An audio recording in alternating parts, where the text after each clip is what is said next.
Hello, hello, yo, yo, yo.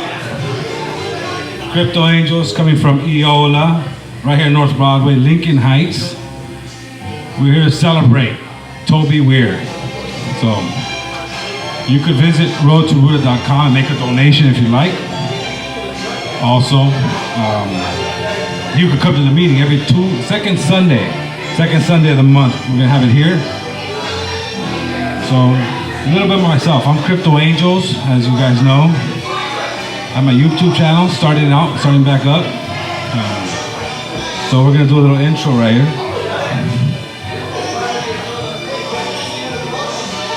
As you guys know, what happened in 2008, 2007? It's kind of a recession, kind of, sort of. There was a lot of banks that didn't trust each other. So they started bailing them out little by little, bailing out banks everywhere. So that's what happened in 2008. My house, as you can see right here, I lost my house in this situation where my loan got changed from bank to bank, and I just kept getting letters about, okay, who owns my house now? I was like, I never knew, because it just kept changing. As a matter of fact, I lost about a good chunk of change there, but it was a learning opportunity. But after that, a lot of people started losing their homes, and it's kind of sad. So a lot of people got homeless. I kind of went through that situation myself, so that's why I'm here. Because now, it's kind of happening again. I'm going to show you guys a video real quick. Okay, here we go.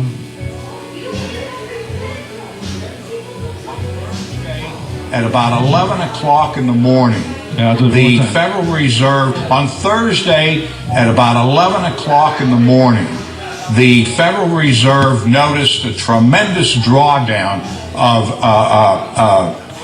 money market accounts in the United States to the tune of $550 billion was being drawn out in a matter of an hour or two. The Treasury opened up its window to help. They pumped $105 billion in the system and quickly realized that they could not stem the tide. We were having an electronic run on the banks.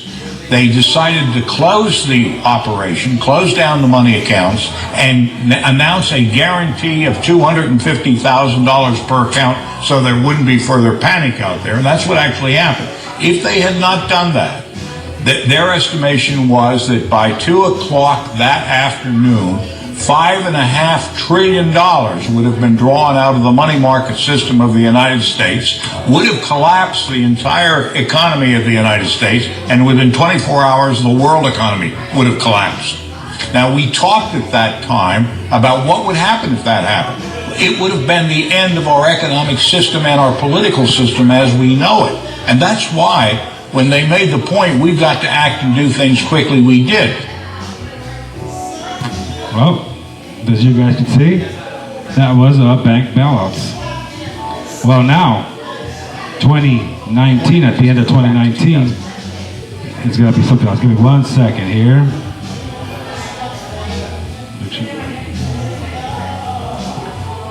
As you guys see, we're in 2019 now.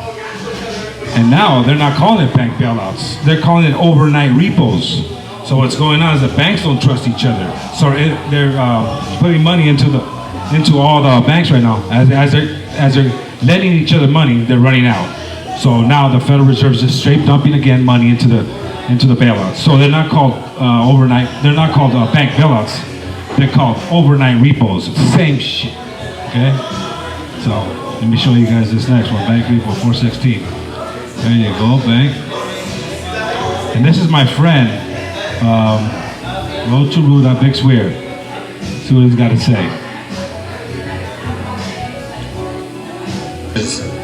Me and all my brilliance, right? Yeah, here we go. All right. So the graph on the left is the old one, which basically today was the last day, and the one on the right is the new one. As you can tell, look at overnight operation dates. Last time it was just the whole month. They were going to do at least 120 billion per day. Now, they're saying from December 13th through the 30th, it's going to be 120 billion. Now look at the overlap. On Monday, December 30th, this is the 1 day forward settlement, which means it's a 2-3 day repo for after the New Year's. They're going to add another 75. So that's 195 billion as opposed to 120 billion. Then they go on, and these are the overlaps, Tuesday through Thursday, which is the end of the year so the banks can cook their books, another 150 billion. That's insane. And then on Friday the 3rd of next year, it goes back to 120 billion. But that is insane that they are giving these banks, it would be close to $1 trillion probably at year end. Close to $1 trillion. It's not just the banks, they're giving it to the hedge funds. You know what these banks are doing? They do deals, derivative deals long term, and they finance them short term on the repo markets because it's the cheapest money. And what they don't tell you here is it's going to blow out the rates. It's all about the rates. If the rates increase, hedge funds get destroyed because they're leveraged like 100 to 1. Insane.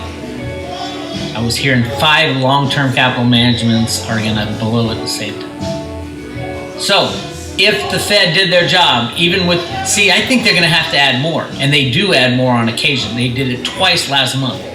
They had to bump it about 30 billion. I think they're going to bump it above close to between 700 billion and $1 trillion by the end of the year. Why is this allowed? Why are we allowing this? Is the question. And then if you throw in a couple of the juicy tidbits of JP Morgan being brought up on RICO charges, Deutsche Bank, blah, blah, blah, blah, blah, blah, blah. So the potential for chaos has increased massively with this injection of what I think will be between 700 billion and $1 trillion on December 31st. That's crazy. Remember, the old bailout was only 700 billion. There is your update on the road to Ruta. Now, well, as you can see, lots of money going everywhere, but to us poor folk, it's not coming. Well, here to talk about there was something invented in 2007, and that was called Bitcoin by a notorious Satoshi Nakamoto.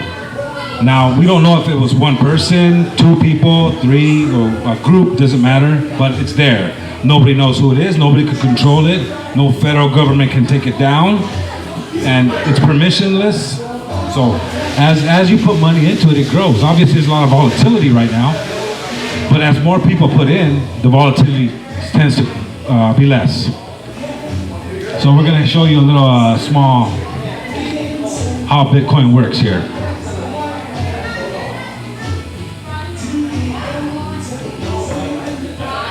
So unless you're that lady fishing around in her gigantic purse for a checkbook in the grocery lineup, you've probably gotten used to the idea of a paperless, post-cash economy by now. I mean, who wants to carry around a bunch of bills and coins when you can just tap your card and get the same adrenaline rush followed by the same instant regret? So maybe it isn't surprising then that completely digitized forms of currency, namely cryptocurrency, are becoming more popular. We gave a high-level overview in this episode, but today we're going to discuss Bitcoin specifically in a bit more detail because it's the most recognized cryptocurrency at the moment. What is it that makes Bitcoin transactions different from shopping on Amazon with a credit card digitally? Well, you might already know that while normal electronic transactions still involve conventional money, Bitcoin is decentralized, meaning that its distribution and exchange aren't controlled or regulated by a government or other authority, and the technical side of things is also very different. Traditional currency goes through a central payment processor, like your credit card company, but all Bitcoin transactions, whether you're purchasing goods or just sending Bitcoins to a friend because you're a nice guy, are processed by a large distributed network of computers running special software. So whenever a transaction occurs, the network records the sender's and receiver's Bitcoin addresses and the amount transferred and enters this information onto the end of a ledger or record called a blockchain. The blockchain is updated over 100 times per day and is sent to every computer that processes Bitcoin. Because each transaction is encrypted with public key cryptography, which you can learn more about here, and verified by multiple points in the network to ensure that every computer that processes Bitcoin is using identical, correct copies of the blockchain, it is virtually impossible to counterfeit. This verification process is performed by what are called Bitcoin miners. computers or other processing devices that individuals like yourself connect to this large processing network. The mining software that runs works by grouping recent transactions into blocks, which are only accepted by the rest of the network if the block is hashed correctly, which requires the computer to find correct numerical values, a time-consuming and compute-intensive process. But what's in it then for the members of the processing network? Ah, I'm glad you asked. So, once a computer does successfully process a block, it's added to the blockchain, and the system generates a new Bitcoin that goes into the miner's digital wallet as a reward. So your computer ends up literally creating money for you out of nothing. So, wow, where do I sign up? You can just mine Bitcoin and never work again? Well, it's a bit more complicated than that. It takes a lot of processing power to generate an appreciable amount of Bitcoin. And since the system is designed for it to take about 10 minutes to successfully process a block, the difficulty of mining generally increases as more nodes join the network. Not to mention that the costs of entry are fairly high. In the early days, you could mine on your spare laptop. Then, for a while, high-end graphics cards were popular choices thanks to their highly parallelized, number-crunching optimized architectures. But these days, though it should be noted that this doesn't necessarily apply to other cryptocurrencies, these days, Bitcoin can only really be profitably mined using specialized mining appliances called ASIC miners. Unlike graphics cards, these can only be used for Bitcoin mining in most cases, and they can cost thousands of dollars each. Oh yeah, and they suck a ton of power too, which, due to high electricity rates in many parts of the world, can kill any chance of profitability for the average person. So it's obvious why people are mining Bitcoin. I mean, there's profit to be made, but why do other people want it? Well, some people... Well, that's it. So right now we're finding out that China has about more than 50% of a hashing power. So hence, they're producing more Bitcoin right now than we are. In America, they say it's about 10 to 15%. And that just gives more power to them. So we gotta hurry up and get on the ball before we're left behind. So then comes out, let me show you this picture real quick in 1 second. So this is Bitcoin right here when it started. Started in January of 2009. So it was worth pennies. In fact, there was one guy that bought 2 pizzas with 10,000 Bitcoins, and he actually got it delivered. So if he would have held those 10,000 Bitcoins, till now, he would have $700 million. So it's a waiting game, of course. The halving is right here. I don't know if you guys can see this, but the first halving was right here. After a halving, it usually bounces up. Then it staggers, or the second halving, same thing, second halving. Halving means that the product gets cut in half. So the miners have to pick up the pace, get faster miners, and make money out of it. So now we're approaching the third halving. So statistically, it's showing that it goes up after it. So hopefully by May of 2020, we'll get a run up. So now that, this is where I bought though.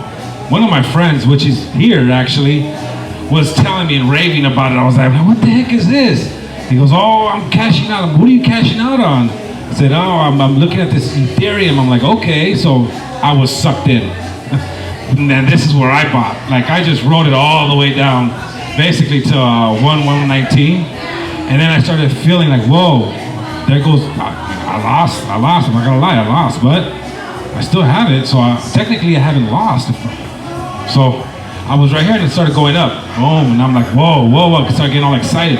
So I could imagine the feeling when this starts happening for everybody around. Everybody's just gonna suck each other in. I have another friend that I know that he's here too, that one of his friends was laying on the street, buy it. Why? Because he just got that fever.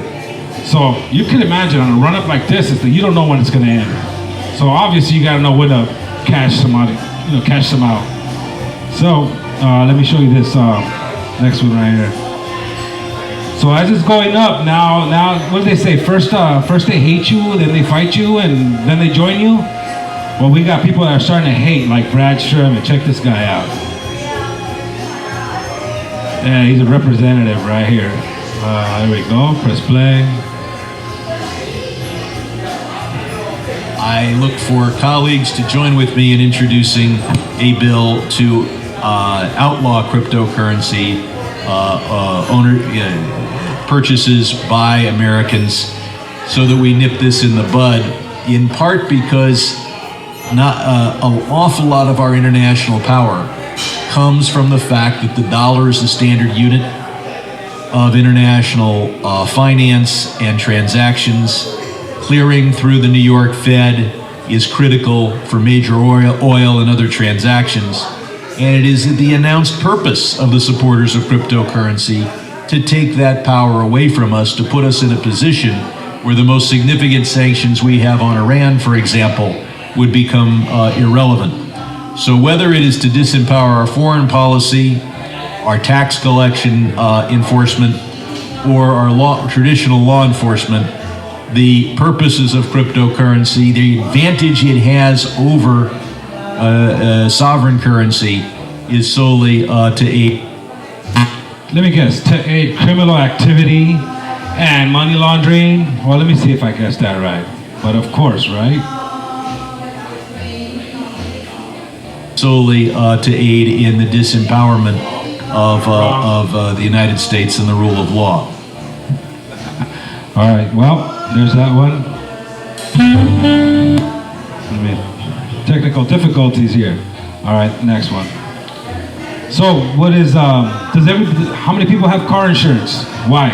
Just in case. How many people have house insurance? Same thing, just in case. Why not have a little bit of insurance, and you don't have 10%, 5%, 1%. Who cares? You're still in the game. Get some insurance, Bitcoin, any kind of cryptocurrency, just a little. Play the game. All right, we're gonna talk about something. Let me show you this real quick. This is a bank account that I left open on purpose. And mysteriously, it just keeps adding up into the negative. So that means that every month I'm getting charged for money I don't have. That's $15 every month. So I've had this account open for like 8 months now. And they just keep on adding $15, $15, $15. Every maintenance fees. They gotta fix the cloud. They gotta fix the ATMs, right? So, in other words, they're charging me for something I don't have. I'm gonna leave it. I'm gonna see how long it takes for them to catch on that I'm not gonna pay them. City Hall. Picture of our good old City Hall. Everything is held in computers, paperwork, but back in the day, they would write down all this information, put it up and file it. Now, we got the cloud. In the future, I don't think we're gonna have papers. We might just have people inputting into the cloud. Who owns this house? Who owns that house? Maybe become digitized, just like everything else becoming digitized. So I believe it's going to be cashless. In China right now, you could walk around with just your phone. You don't need no money. You just watch your phone, and now you see a QR code, purchase it. The QR code lets you into buildings. It's just amazing. It's getting crazier and crazier. Also, your cards. Now, what do you do with your cards? Before, we were writing with checks. You'd come down, write your check. Okay, now I get my product. And as we keep going, checks turn into cards. You slide your card. First, they would slide it, make a photocopy of it, then bring it to the bank, and then charge your account. And then next, they slid it. The technology is evolving. Then after you slid it, now there's a chip. Now next, you tap it. What's next? Your cell phone. Your cell phone pays it. You carry your cell phone everywhere. Everywhere you go, you have your cell phone. You'll go back to your house. I'm late to work.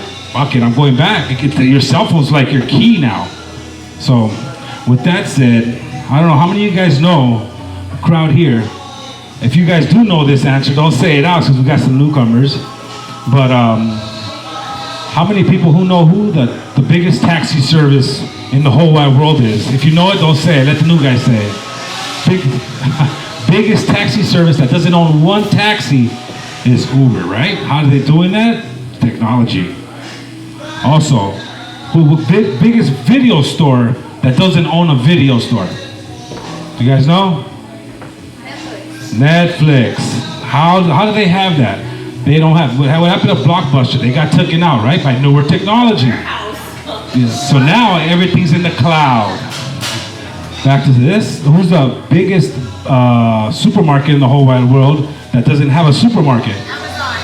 Amazon. They have the biggest. How they do it? Technology. So I think in the future, the biggest bank in the whole wide world is going to be cryptocurrency, digital money. Why? Because everybody's going to be on their phone anyway. So you might as well, give them the money. All right, here's one crypto lingo. This is a fun one for all the newcomers. If you ever hear somebody saying the crypto, hey, he's spreading FUD, he's spreading FUD. What is that? They're spreading fear, uncertainty, and doubt. It's towards their advantage to bring it down. Here's another one, FOMO. Usually you FOMO when everybody starts seeing the price skyrocket. That's when people FOMO and you lose your money. So FOMO means fear of missing out. HODL. This was a fun one. I didn't have the shirt on, but one guy he misspelled this word on a forum. And there's like, hey, he misspelled it, but it came a meme. So now everybody uses it, HODL. It's hold on for dear life. Mooning. This is a good one. When is the price mooning? When Lambo. That's typical teenager. When Lambo, right? Whale. Someone who owns a lot of crypto. Yeah, there's some whales, just like there's some cash whales. Bullish. An expectation that the price is going to go into increase. Bearish. An expectation that the price is going to decrease. ATH. All-time high. Market cap. Total market supply. ICO. Not like IPO in the traditional stock market where it's initial public offering. This is initial coin offering. Cold storage. This is a very important one, guys, because everybody thinks that just because you leave your coins on an exchange, it's safe. No, it's not. If that exchange goes down, guess what happens to your money? Your money goes down. I have friends that left money on the exchange that they're never going to get their money back. So that's about it. No Q&A. This is the first meetup here, so hopefully every month we'll have one here and people start to increase. All right, guys. Well, it's nice talking to you guys. Peace out. See you next month.